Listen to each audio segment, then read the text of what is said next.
This isn't on my script, but I have to say that my heart's just full of pride for Oklahoma and America being here today. And I feel like one of those Bible verses where it says, "Thou unworthy," because that's what I feel like being here today. I feel like the beggar that snuck in the back door to get a crumb from the table in the presence of you. And I'm very honored, and I hope you'll pray as I go that this modest address will be worthy of you and those that have given all for the country that we love. And indeed, it is an honor to share this revered day with you and this story about an American patriot. He still stares out from under the dress army cap, his clear blue eyes, twin, sturdy sentinels against the strong tan face, up there on the bookcase, right next to Gramps, in his leather World War I aviator's helmet and jacket.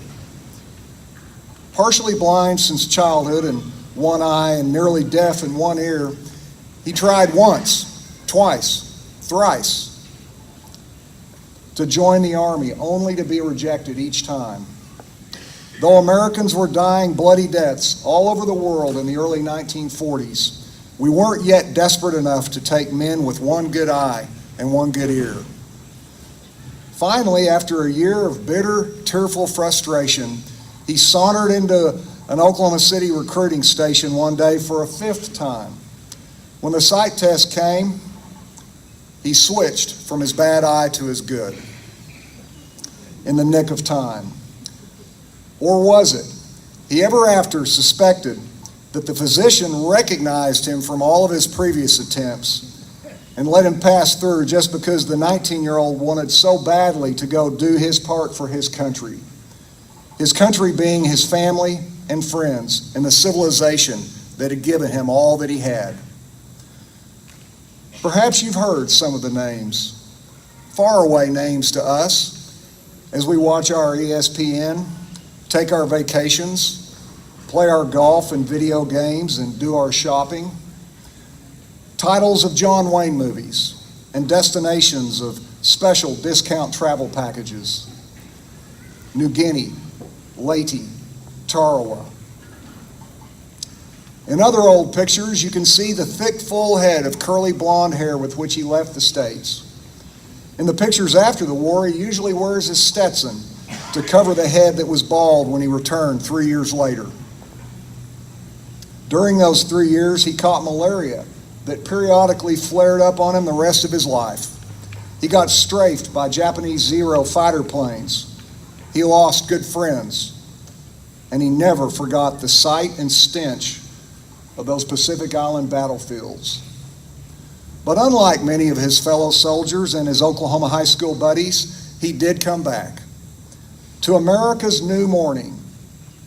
While other nations dug out from rubble, America stood tall, colossal, the savior of Christian civilization, winner of the good war.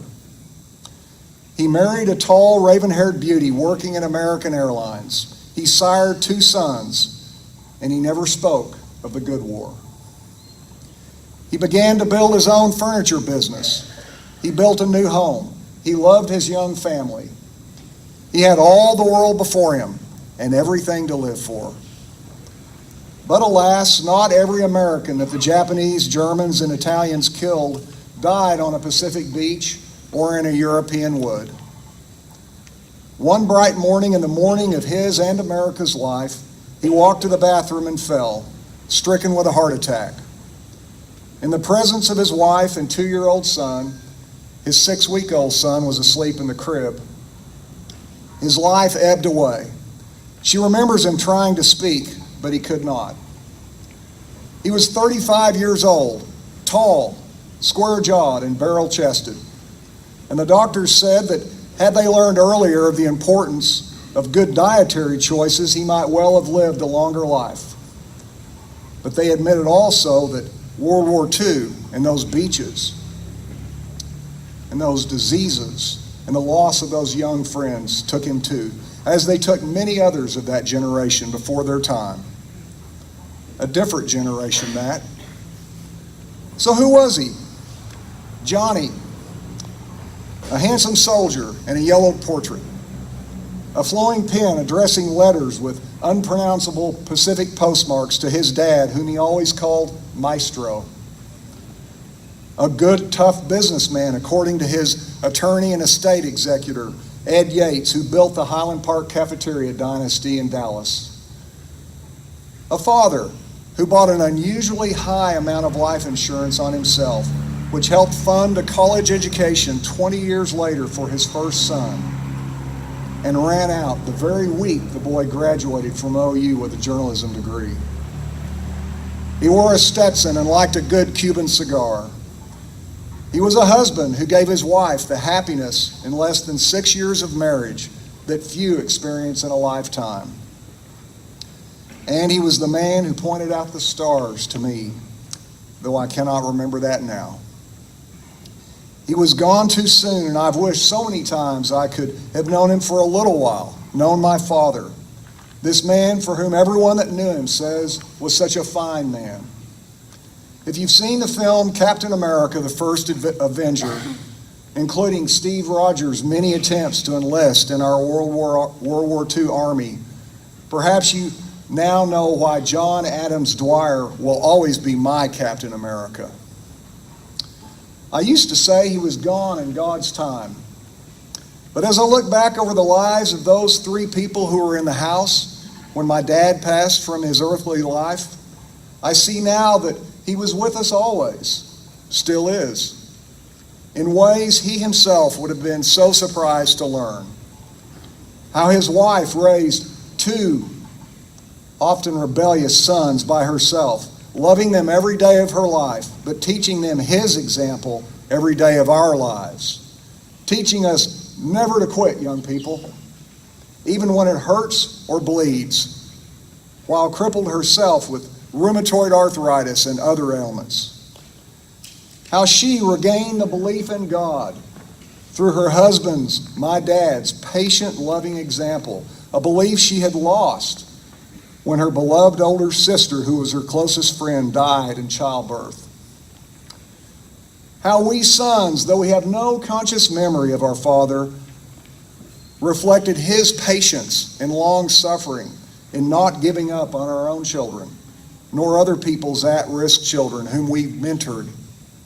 How we reflected, hopefully, his courage in overcoming serious physical handicaps to make our mark on the athletic fields of Oklahoma.